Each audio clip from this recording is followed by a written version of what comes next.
Good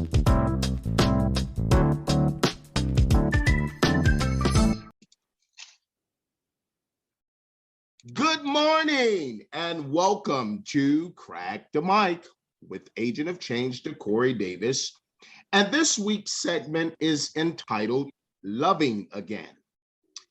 In an article published in February 13th of 2019 in the LA Times by A.W. Gurr and Gretchen Livingston titled 8 Facts About Love and Marriage in America, it stated the following, and I quote, "Half of Americans ages 18 and older were married in 2017, a share that has remained relatively stable in recent years, but is down 8% percentage points since 1990, end quote. One of the factors driving this change is that Americans are staying single longer. Now, the question then becomes, why are people staying single as opposed to getting married? To help me further this discussion, I have 2 married couples, one of our executives, Tamika Brown, and her husband, Theo Brown, and Isaiah Wallace, another executive to the show, and his wife, Ariel. Welcome to the broadcast this morning, guys. Good morning. Thank you. Good morning. Good morning. Good morning. Good morning. Now, I don't believe that most people understand what love is.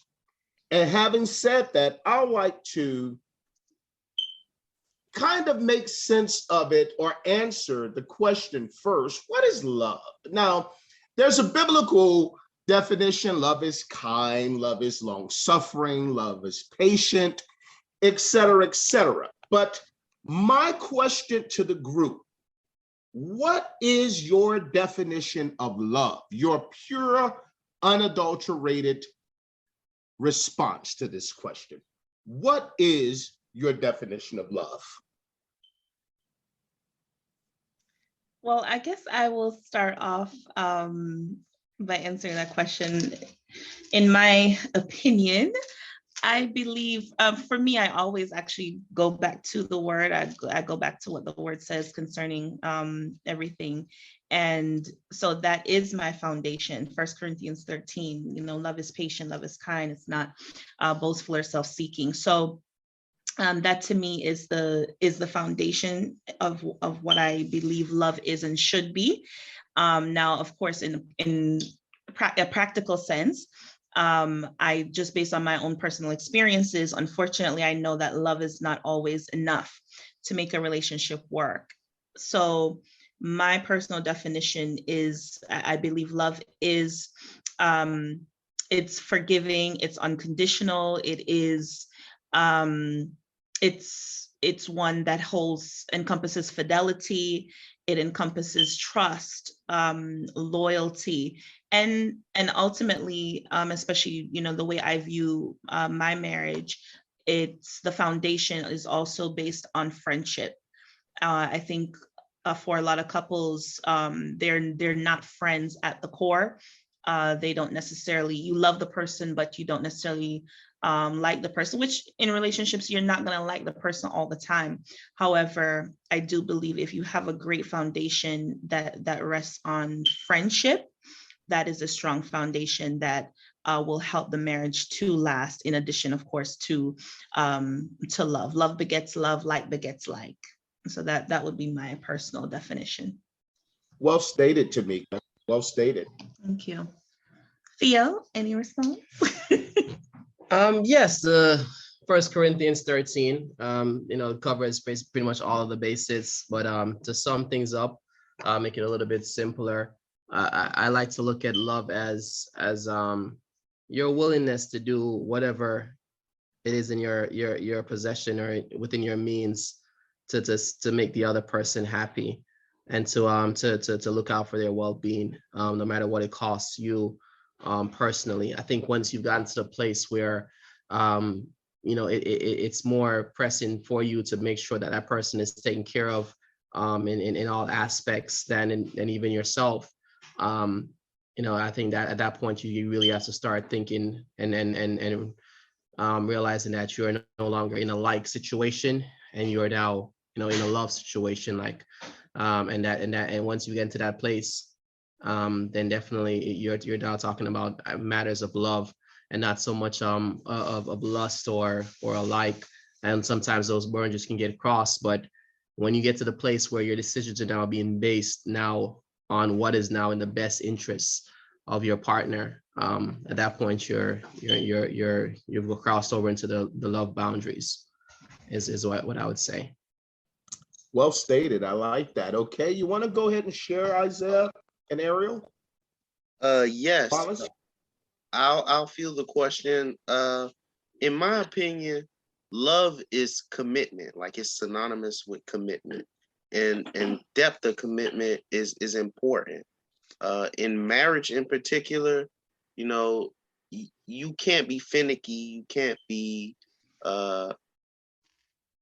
you can't be overly cautious and try to shelter yourself while not thinking of your partner. So I give my wife precedence, and this is by far the biggest commitment besides to God and Jesus that I've made. I made that to my wife in marriage. Well stated, I Isaiah. agree with him. I believe that love for me is mostly being for that person, being there for that person, caring for that person, even when you guys aren't agreeing on things. I'm sorry, I'm nervous. You're fine. Take your time. Well, she's a little short on words, but And that's fine. but her sentiment is just returning the love that your partner is putting out for you. You know what I mean? Being able to reciprocate and Wow, that's their perfect. energy. That's Yes, thank perfect. you. Okay. Hey, that's what a great man does, fill in for his woman. I like that. There you Isaiah. go. Okay. Hey, teamwork make a dream work. Now, Mhm. listen, Tamika, you said something, and it was quite startling. The fact that love is not enough. And I echo that sentiment. Listen, it's useful to point out that love itself is neutral. It is something that can be both healthy or unhealthy, helpful or harmful, depending on why and who you love, someone else, and are loved by someone else. By itself, love is never enough to sustain a relationship.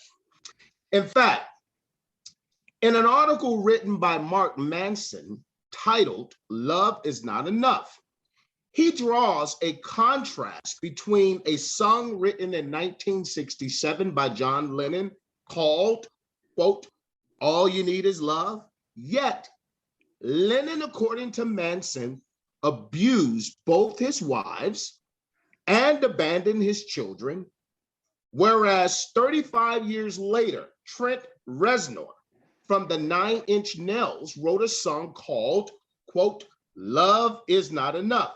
Yet, he got clean from drugs and alcohol and married one woman, had 2 children with her, and then canceled his entire tour so that he can stay home and be a good husband.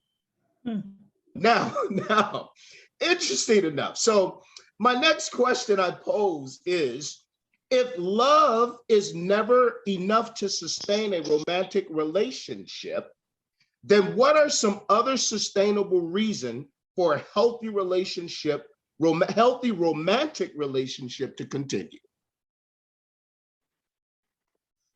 Well, I'll just tackle that firstly and say, what I found based on my personal experiences and vicarious experiences through my friends and other family members, what I found is that and again, going back to the word, you have to be equally yoked with the person. you have to be compatible with a person. You have to know what your partner believes on certain foundational aspects. And those things will cause, either the relationship to work or not work. So you can, love a person, but you don't necessarily have to like their ways. You may also have just varying or differing opinions on certain things that are ultimately, could negatively affect the relationship. I remember watching I think her Jeannie Mai. So she was in a previous marriage before she married young Jeezy. And one of the things that changed for her, she and her first husband, they had originally made a decision that they would never have children. They don't want kids. Right. Kids are not a part of their future, et cetera, et cetera. And, 10 years or whatever it was into the marriage, she changes her mind. And now you have an issue, a foundational issue where we as a couple once, and individually believed that this would be, and it no longer is, because one person has now changed their mind. And so that now has changed the trajectory of their marriage. Right. Now she's, happily remarried, has her child, and, moving on. So I would just say, long story short, you need to be compatible with your partner, and you need to know exactly where they stand on those on certain foundational issues. Not anything that's frivolous, anything that is considered baseless. Okay, you like blue, I like pink. That's not, anything hard and fast that's going to affect the relationship. However, there are certain key issues that you two have to agree on, and just ultimately, certain things that you like and can enjoy together, in life. Certain goals, is ownership of, land, homes, do we want a traveling lifestyle? Just there are just certain key things that have to be addressed, and you have to be on the same page with your partner, or else you're setting yourself up for failure or potential failure. Absolutely. Compatibility is very important. I echo that sentiment. Do you want to go, Mr. Theo? Compatibility is great. I mean, that's important. But honestly, I think, long story short, when it comes to love and marriage, and whether or not you're going to go the distance, meaning that it's going to be one man, one woman, until one of you guys passes on to the next life, I think you guys got to make a decision. That's what you're going to do. Point blank, period. When you take a look at the couples that go the distance, and you take a look at the couples that break up, and you ask them what are the issues that you've had in your relationship, a lot of times, almost all the couples have experienced almost the same things. It's just one set of people decided that we're gonna ride this thing out, no matter what life holds, no matter what you've done or I've done. We're gonna make a commitment to get back to where we started from and move forward, and we're gonna ride out life together. And the other people, they've at one point or another said, no, I don't want to go for it anymore. I'm going to give up. I don't want to put any more effort. And at that point, the relationship falls apart. So if we're talking about going the distance in terms of one man, one woman until that do us part, both people have to make a decision that that's what they want to do. And I think where both people have made that decision that that's what they want to do, then it's very doable, regardless of what happens. The quality of the marriage now is going to be different, based on compatibility and interests and all the other things. But if you haven't made a decision that you're going to ride this thing out no matter what, with that other person, everything else is just up in the air. It's just a coin toss at that point. I remember it very clearly. Before me and Tamika got married, I spoke to both of my grandmothers, and both of them have been married to the same man, practically all their lives. They married very young, they had children, and my grandmother's still with her husband 50-something years. My other grandmother was with her husband 40-something years until he passed. These people are credible people on the topic of marriage. And I was bringing up various topics, and I asked them about the concept of a prenuptial agreement, because I'm in business, and I know I have a very high aspirations for business goals, and I wanted to have a partner that was going to help me achieve those things. And I was concerned about what happens, 10 years down the road when we're at a very different place and God forbid we decide to go our separate ways. And they both tell me the exact same thing. They said prenuptial agreements are for people who don't understand what marriage is about. I like that, Theo. I'm tickled, but I like it. That way makes sense to me. Just like that's you. If you guys think you may need an agreement because you guys are may power apart 10, why are you guys getting? That's not what this is about. It has nothing to do with that. This is you guys deciding that no matter what life is going to throw at me, no matter what this person may do or I may do, we are life partners until one of us dies. Whatever it is, and that's what, if that's not what you're getting, you're signing up for, then this is not the organization for you. So essentially, and I agree with what you're saying, and I'm tickled. I tickled up a little bit because I was teasing with my friend one day, and I was asking. We were just kind of like playing, and I was asking the question. I say, let's. You become the host, and I say, let me just kind of ask some questions. I say, okay, well, what would be a good reason to divorce? He said, to death do you part.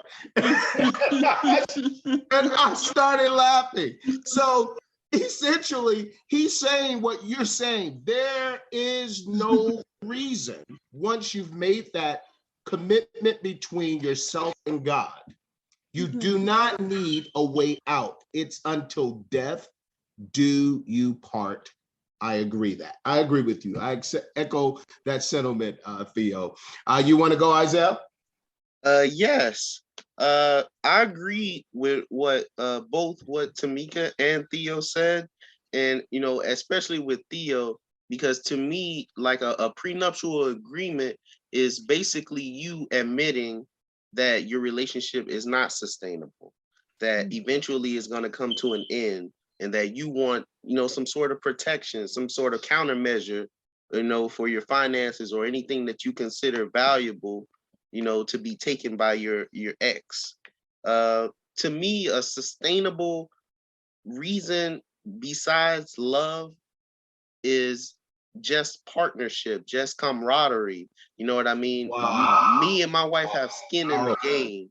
So if I wasn't feeling her for whatever reason, I remember everything that she supported me through every time she's been there. Why would I abandon her at this point? I salute you, my king. I salute you, my king. Ariel, you should feel special. He is just laying all the cards out even before Valentine. He is. I like that. Ariel, would you like to share? Yes, I agree with him. It's about compatibility. And I also believe communication. As long as you both are on the same page, you could work things out. As long as you're both willing to work things out and get through it, then everything should work out fine. That's true. That's true. That's true. That is so true. And I and this series or this segment rather is called Loving Again. And loving again can be a very daunting task because we're humans. We come with no script. We were all just thrust in this here. When you become married, you're just thrust in something. You guys have paired a life together, and it comes with no instructions. And it's certainly not like what we saw in the movie Coming to America when Eddie Murphy asks the lady, what is it that you like? Whatever you like, whatever you like. That is not reality. She will not like certain things that you like. You will not like certain things that she likes. Right. But you find common grounds, like you said, Ariel. You communicate and hash those things out, even when it seems to be a daunting task, okay? Which leads me to the next question. What are some roadblocks that couples can face, and what can couples do to overcome those challenges if some should come up? Can I field that question? Absolutely, Isaiah. one main roadblock that, you know, it was very, very hard to get through was the process of childbirth. I don't know if my wife remembers it, but I remember the time, you know, she was pregnant. I remember the time when she was giving birth, and, you know, throughout all of it, it was a drain financially, it was a drain emotionally. Everything was all about this child and making sure my wife, you know, comes out of this safe and as, you know, intact and whole as possible, you know, without her having any issues from the childbirth or from labor. So, you know, to me, that is a really big one. I would say that if you're in a relationship and you decide to have children, that, you know, that's another commitment altogether, you know, outside of your relationship. You know what I mean? You have to be willing to survive your spouse to care for your kid. You have to be willing, you know, it's very tough. Wow. That's very interesting. Yeah, that's Wow. true. That's You want to go? you actually bring, yeah, Isaiah, you bring up a good, well, actually, Theo, do you wanna, I think you wanted to say something. Some of the roadblocks, what came to mind for me when I heard roadblocks was cultural differences and expectations of what marriage will hold from both parties. I think people come in culturally with their own expectations of what the marriage should look like, and then a lot of times those things are not discussed up front during the course of dating, and then post the wedding, and you guys are in the thick of it. Some of those cultural differences can become a huge problem in your lives. You know, when you have someone who's an early bird versus someone who prefers to sleep in, someone who likes going out versus someone who Wow. wants to stay in on the weekends. Those things aren't a big deal, you know, one day or 1 week at a time, but compounded over, you know, years of one person's happiness being infringed upon by the other person's, how they would prefer to spend the time, could easily destroy a marriage. Some people are from a very tight-knit family where all the free time is spent with family. That's the go-to thing to do. And they expect that family may expect that when we marry somebody, they're going to become now a part of our regular Sunday, Saturday, hangout sessions or at grandma's house or whatever it is.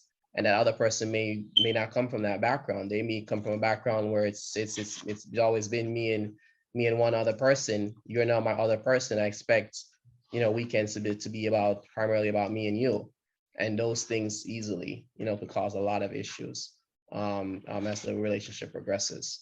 Absolutely. I couldn't agree with you more than that, Mr. Theo.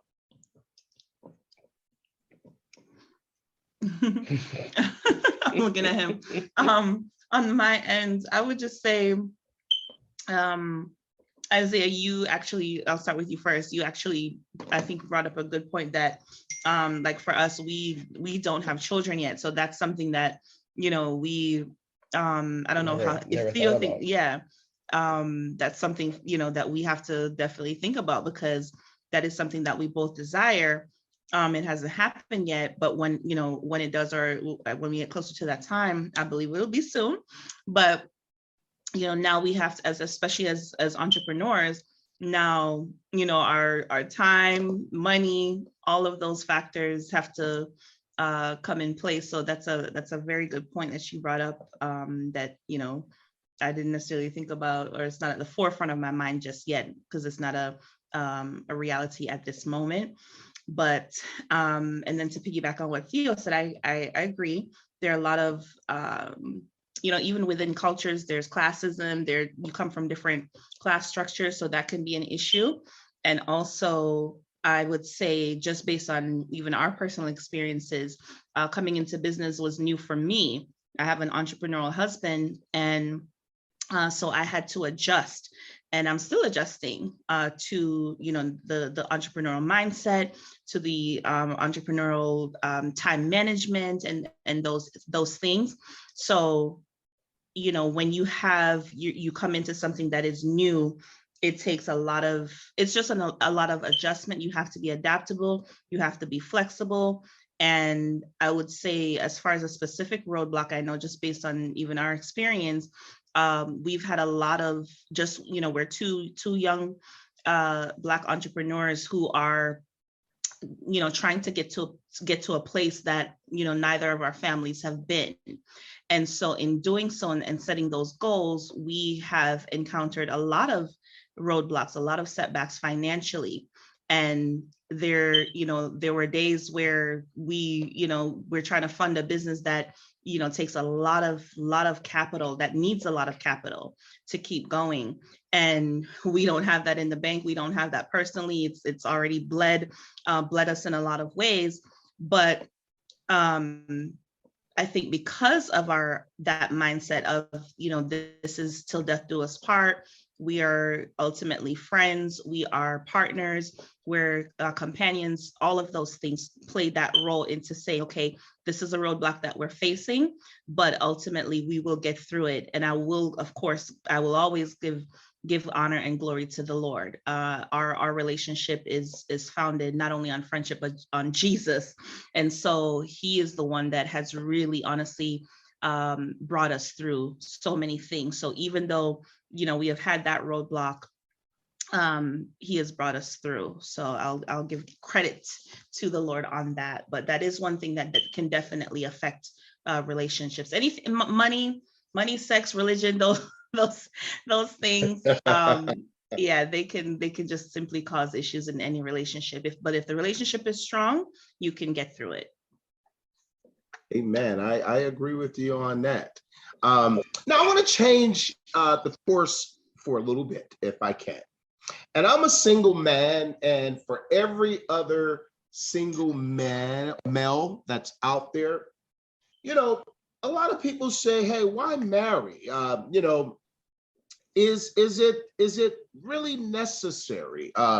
So I want to ask you guys this question. I do believe that marriage is honorable, and that's what the Bible says. But you may have those people out there wondering, why marry? So let me ask you, married couples who are successful, very successful, and happily married.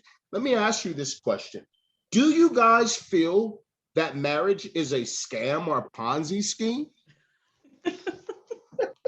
Don't all answer at the same time. Can I go?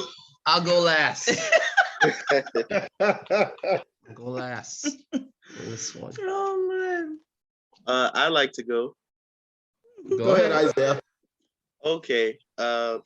In my opinion, marriage is the farthest thing from a scam.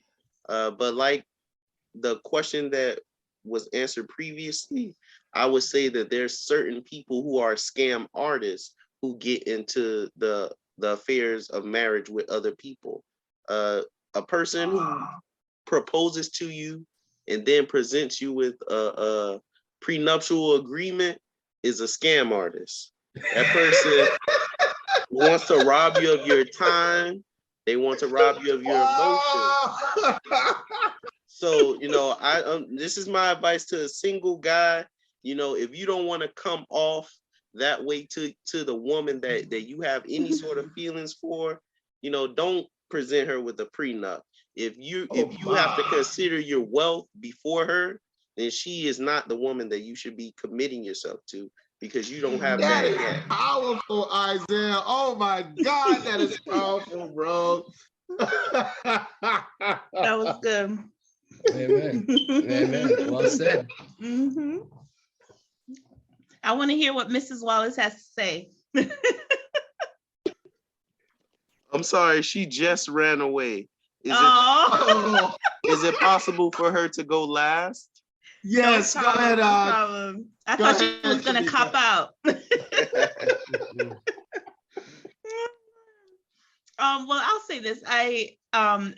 You putting it in that context, in that way, I can see that. I think where anybody is, I would say where anybody is coming into a marriage or relationship with anything that is potentially deceptive, if you've not been truthful, about who you are, how you are, the things that you really like, the things that really irk you, and you've been putting on a facade, then I think in that context, you in and of yourself, you're a scammer, because now you're entering into a relationship where you have not been truthful.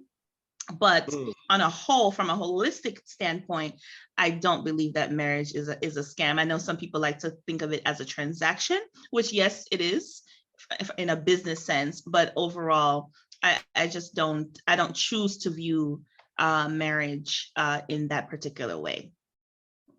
Okay. Powerful. All right, that is true. That is both viewpoints are both accurate, and I agree with both people that went before me on the topic. The question, is marriage a scam? It depends. As Isaiah and Tamika said before, it can be a scam. You could easily get scammed in the confines of getting married to the wrong person. And I think a lot of people are getting scammed because there are people who are presenting themselves to be future good husbands and good wives, and they know within themselves that what their partner needs are not going to be things that they're going to be able to fulfill for them long term. Wow. And that is what is happening. Where as much as the institution of marriage at the core of its basis is not a scam, the execution of it in reality, day to day in our society, is becoming a scam. Because that's what's happening on both ends. There are women who are being robbed and of their youth, and then their willingness to submit to men that have absolutely no interest in fully committing to the role of being a husband and leader of the household. There are guys who are husbands, good husbands, leaders, and providers, everything that they're supposed to be, and they can't get their wife to bring them a ham sandwich on a cold day. You know what I mean?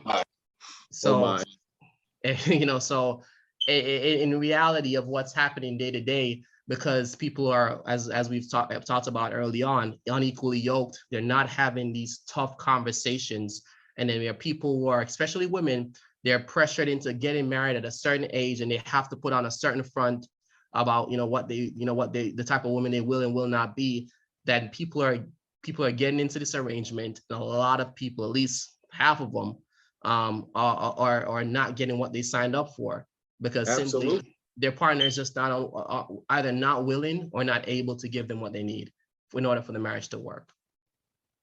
Wow, that's powerful. That's powerful. Is Ariel back, Isaiah? Yes, I'm back. I'm sorry. Okay, go ahead. I know what he said was so powerful. It just had to blow you away. I'll take a break. Okay, go ahead, Ariel. I can see how marriage can be a scam. Like, for women having to rush or to find someone to be with at a young age, as Mr. Theo is saying. But I'm sorry, I can't get my words straight. That's okay. Take your time. Take your time. But for women, it could be a scam. Trying to get in early with a husband, not getting the right person, ending up in a long marriage with no love, little to no love, children with someone that you're not really compatible with, and then having to go through divorce and all of that. Same for men, but I feel like for men, they wait a little longer to play the field and things like that. But for men, it could be a scam as well, as women it depends on both parties, but both parties could be looking for the wrong thing. And when they get together, if you guys aren't on the same page or anything like that, it's not going to work out. It's just going to be long and drawn out or done too soon, things like that. But for me, I don't believe it's not a scam. I don't think so. Not with Isaiah. We are mostly compatible. I'm not gonna say that we're like always on the same page, but so we're both willing to work through things, work through all the difficulties, try to understand each other better. And we're just working hard on our marriage. So mine isn't a scam. So I'm sorry. That's it. Absolutely, absolutely. If everybody Now, got I wanna turn the page a little bit, and I want to ask this question because the Bible says, and I don't want to be biblical, but the Bible says when you are married, the bed then becomes undefiled. Now, I want to ask this question: how can couples spice things up in the bedroom without bringing perversion in the bedroom?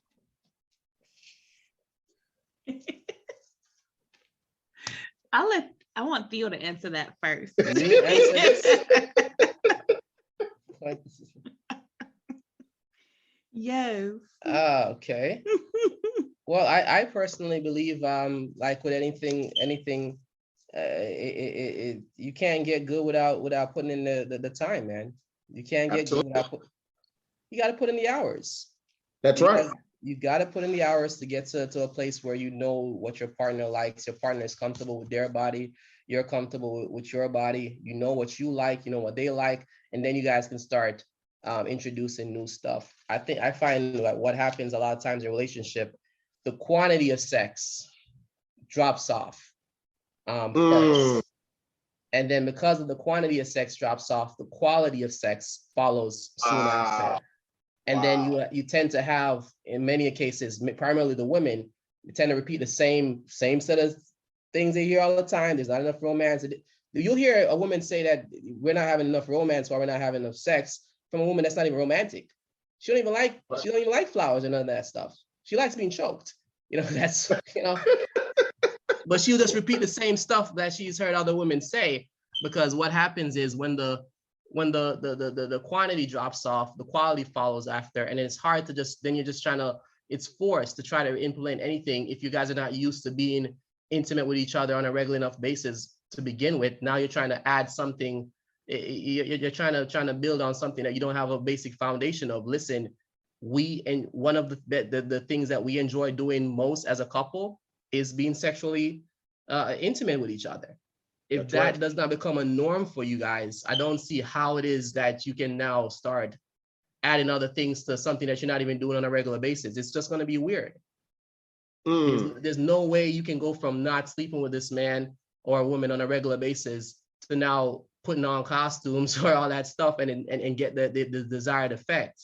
You have to start with the quantity where you guys are. It's not, me being sexually intimate with my partner is not the bottom of my to-do list, and it's not or a duty that I'm just fulfilling just because I am married, but I am actually looking forward to being with my partner on a daily basis, or as often as possible. I want to be close to them. I want to be affectionate. I want to I want to be sexually intimate with them.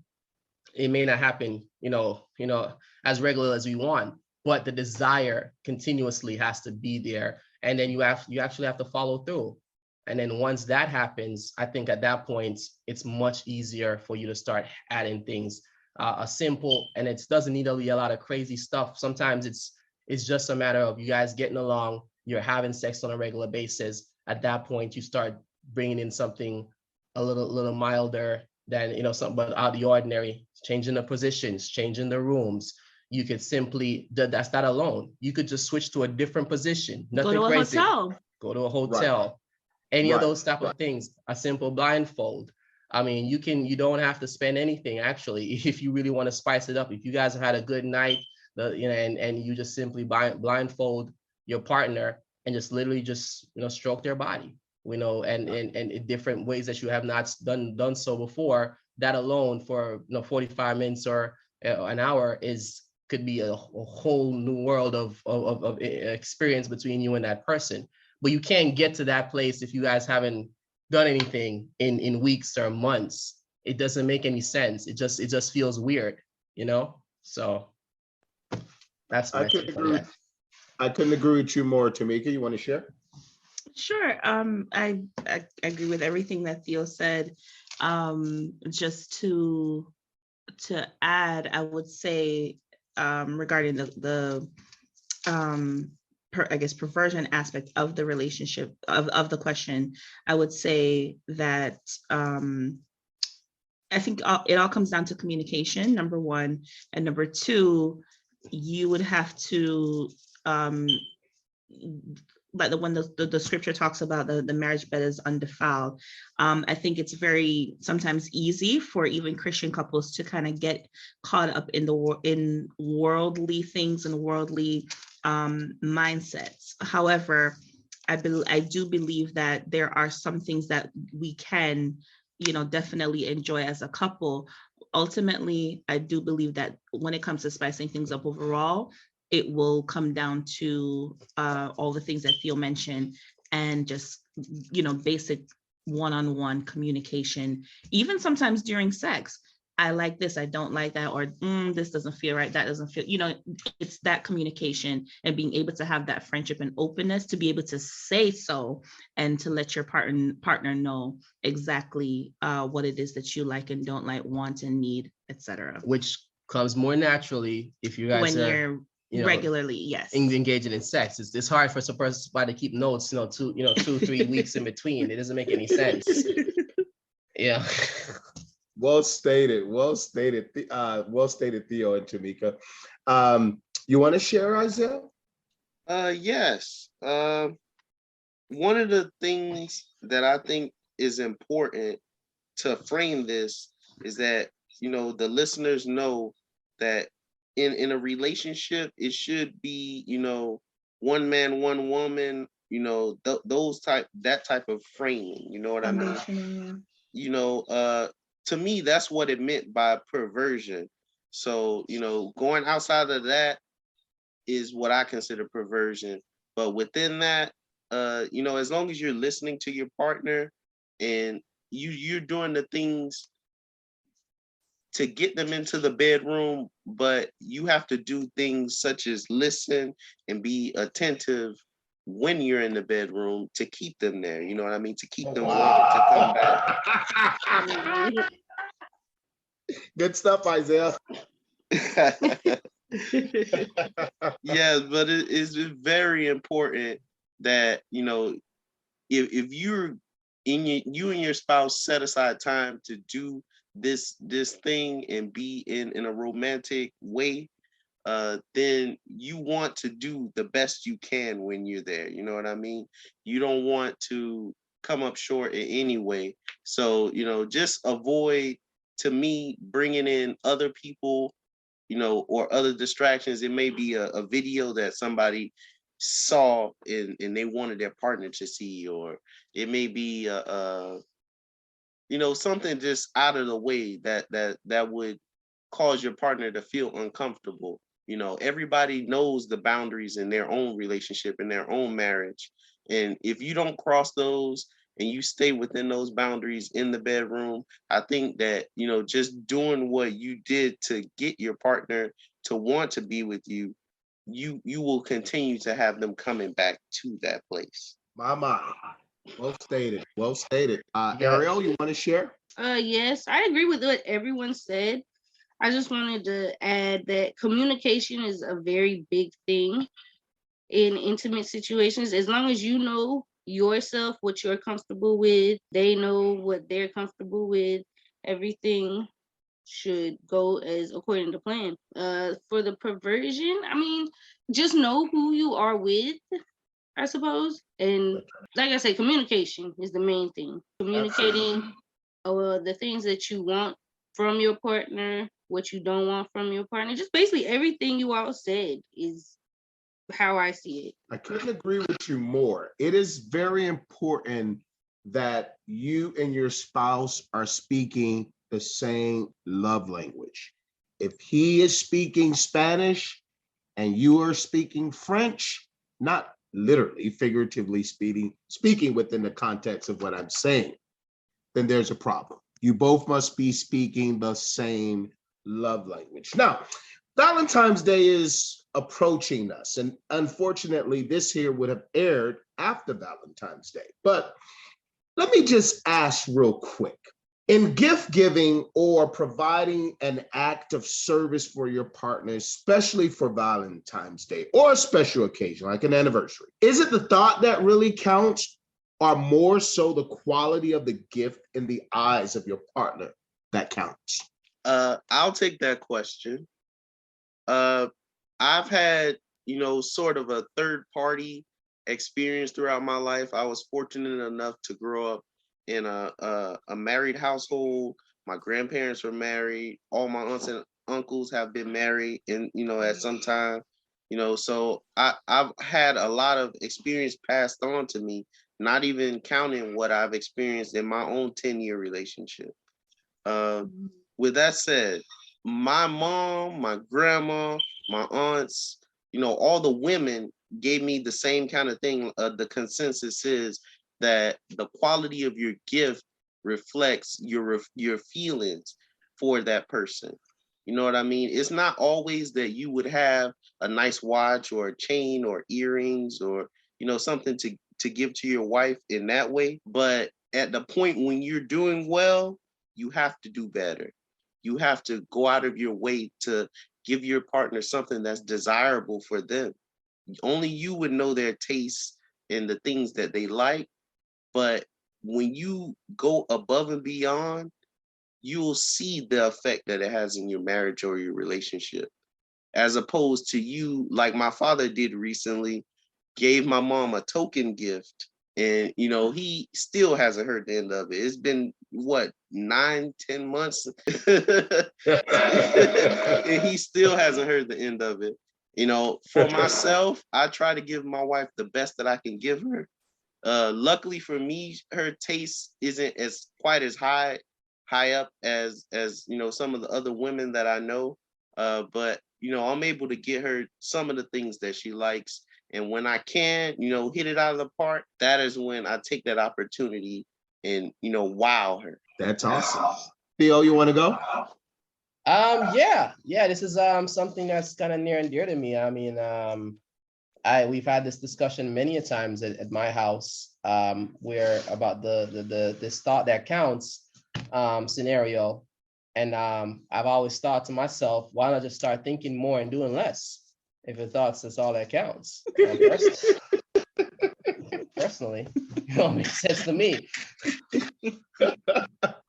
Because it just doesn't make sense to me. To piggyback off what Isaiah was just said a while ago, give the person something that is of value that they will enjoy. That's something that's thoughtful and something that they want. You can't unilaterally on your own, just decide to go get something for a person outside of their wishes, outside of their desires, and expect that person to be grateful for something that they did not want, may not see the use for or the need for, and expect them to be happy about that. And it is also, to me, my thing is, I believe in the ROI, it's a return on the investment. I don't understand how someone can give you a dream birthday and 6 months later, you somehow can't put a decent afternoon together. It doesn't make any sense. And I think it's a slap in the face to the person for what they did. And not that you shouldn't keep records, but after a while, it starting to become like the person doesn't care. And, there's some people who are just bad gift givers. That's just not their thing. And if you're that one of those people, you need to. And there's some people who are just hard to please. that exists as well. And especially that exists as well. But long story short is, I think you should make an effort, and you should think about what your partner wants. You should listen to what they're saying. If the person is telling you that what they really need is a few days off or whatever it is, that's probably what they really want or looking forward to. And it's a few days off doing stuff that they would like to do, not what you've planned out for yourself, because it's not about you at that particular time if you're truly trying to give someone a gift. And that'll be my take on that, on the gifting situation. Okay, we've heard from the gentlemen. Now, I just kind of want the ladies to kind of share their thoughts on gifts and their expectations for Valentine's Day or even anniversaries. For me, I think it's just the thought. I do think it's the thought that counts, because as how I am, if I see something out and about, I'm just shopping or whatever for myself, and I see something that someone, a friend or a family member said that they liked, and it makes me think of them, then I most likely pick it up for them and be like, oh, I thought of you. Here's this. So I expect my husband, or if you're whatever relationship you have, to give from the heart. I'm sorry, my mind is blank. That's okay. Give it from the heart. Give it from the heart. Yeah. You didn't say that to me. No. Oh man. But I tell you the things that I like, and I expect you to keep that in your head. So when like you do have like the time or the money or whatever, and you see something that I like, you be like, oh, I thought of you. Here's a gift. Because when I have money, or when anytime I think of you, I'll be like, oh, Isaiah would like this. Let me see if I could give it to him and he'll be happy. This right here. It's a lot of things. Like he's using something I've just bought him out of the blue because I feel like he needed it. He needed a little desk for his laptop. I was like, okay, this looks nice. I could afford it. Let me get it for him. And that it doesn't, for me, it's not about the occasion. Because like Valentine's Day will come, he gives me hugs, kisses, I love you, happy Valentine's Day. He'll give me presents and stuff. And like I appreciate it. But I also want that not just on holidays, but like throughout the year. I feel like I shouldn't have to expect something just on big events. Because I don't mind if we have like a quiet dinner, or just being together watching a movie is fine for me. Oh, that's so special. That's so special. Mhm. Tamika, you want to go? Yes, I would. That's a very actually a good point, Mrs. Wallace. I agree with that sentiment. I also agree with the gentleman as well, but I'll say that I believe it's a measure of both, as far as the yes, the thought that counts, and it does, but the quality, the value of a gift does matter as well.